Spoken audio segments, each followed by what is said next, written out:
O que a Lava Jato foi, na verdade, foi um núcleo político, de empoderamento político, como se fosse um partido político, de fato. Ela buscava financiamento e ela tinha aliados.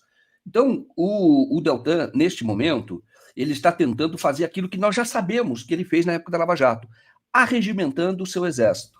E o seu exército do Deltan Dallagnol é antinacional, sobretudo. Então, nós temos manifestações, eu tenho uma manifestação da Transparência Internacional contra a decisão soberana, legítima do TSE. E a Transparência fez uma nota. Tá? Ao fazer esta nota, ela está reproduzindo o que aconteceu na época da Lava Jato. A Vaza Jato, né, as mensagens acessadas pelo Walter Delgatti, elas revelam que o Deltan combinava notas com a Transparência Internacional. E a Transparência Internacional, ela não agia pelo interesse público, porque dentro do projeto de empoderamento da Lava Jato, de criação de um núcleo político que previa lançamento de candidatos, procuradores por estados. Tá?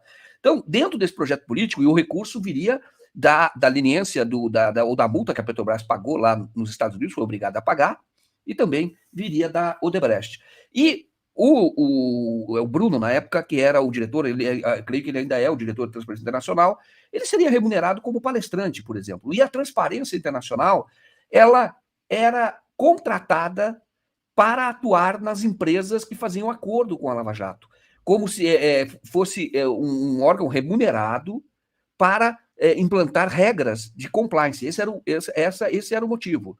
Só que o que nós tínhamos na prática, o que estava ocorrendo era uma desnacionalização das empresas.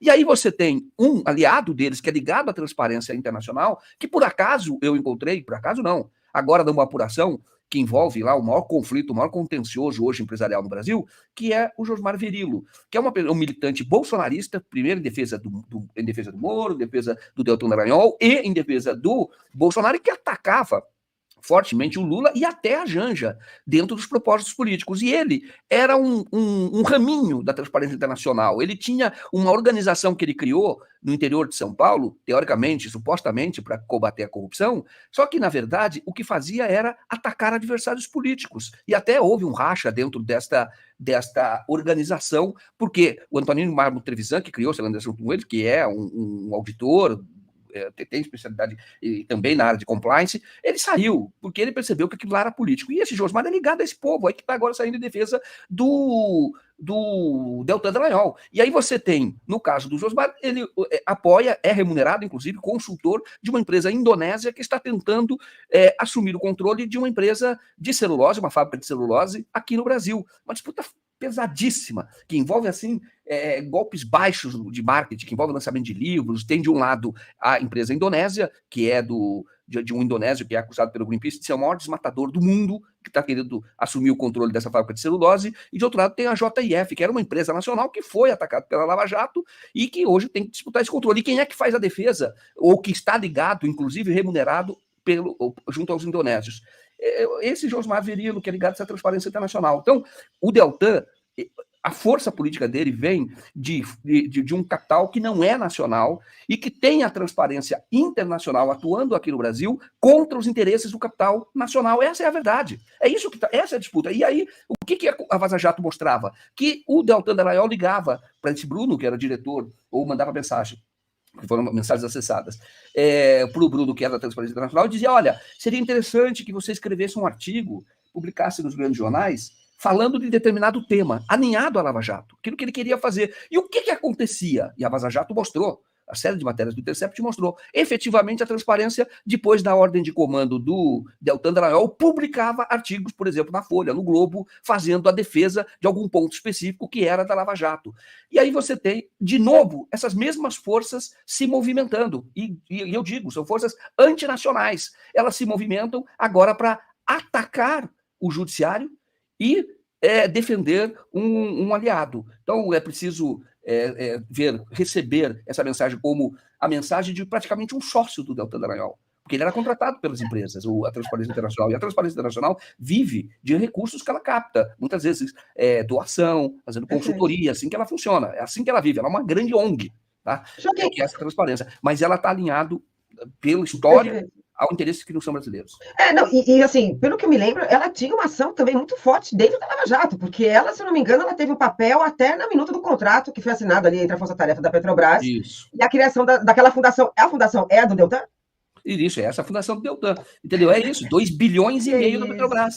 Exatamente, ela atuou, exatamente, elaborando a minuta do contrato. E o estatuto de criação, eles já estavam fazendo o estatuto de criação da fundação.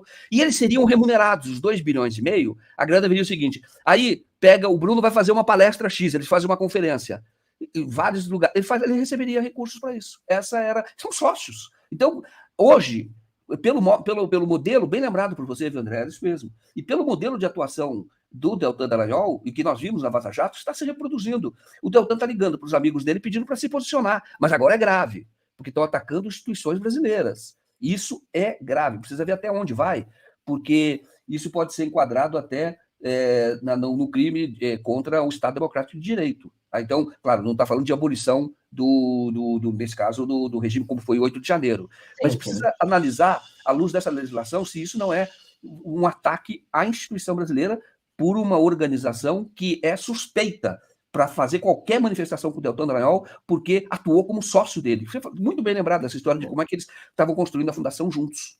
Eles então agem com medo também, não é, Joaquim? Então há um medo, há um temor aí, porque se você, não é, já começa a tirar, porque a vingança, né? Ficou naquela história da vingança, o Merval falou sobre vingança, mas não é vingança, é justiça, e bota justiça nisso, não é? E aí você vê uma ONG que tem interesses, né, ligados à estrutura, não é, a lucro, à estrutura econômica, agindo dessa maneira, num momento que a gente começa também a mostrar, né, mais uma vez, dentro da justiça, criminalizar quem tem que ser criminalizado, que cometeram crimes na Lava Jato, eles levantam e já, não é bem assim. Então, acho que também tem medo, né, nessa história, porque também coloca em credibilidade a própria ONG, né? Exatamente. Agora, essa investigação que terá que ser feita sobre os crimes da Lava Jato, em algum momento terá que ser feita, já, na minha opinião, já deveria ter sido feita, mas ainda não há um consenso da sociedade para fazer essa investigação. Ela vai ter que apurar a transparência, sim. A transparência, esse Josmar Verilo, outras organizações, Modesto Carvalhosa, todos estavam, um advogado, todos estavam unidos em torno do Deltan, e todos eles na expectativa de receber recursos, quando não receberam. Porque aquele que defendia o Moro, ele já faleceu, o escritório dele continuava recebendo até pouco tempo da Petrobras, por exemplo, o escritório do René Ariel Dotti, aquilo foi aceito pelo Moro para entrar dentro do processo, e esse escritório recebeu 15 milhões. E hoje esse escritório faz a defesa, por exemplo, do Carlos Zuccolotto Júnior, que é acusado pelo Tacla Duran de ser um operador de Sérgio Moro. Quem faz a defesa é alguém que recebeu recursos da Lava Jato, ou via Lava Jato, da Petrobras. É um grupo só, todos eles se beneficiaram. E agora, nós temos que contar isso. Então, sempre, é o que nós temos que fazer, que é a mesma turma se movimentando, é a mesma turma que ajudou a dar golpe no Brasil, a mesma turma que empoderou a Lava Jato, a mesma turma que atuou contra os interesses da indústria nacional, ou das empresas nacionais, e continuam atuando contra o interesse das empresas nacionais. A transparência precisa ser muito bem investigada.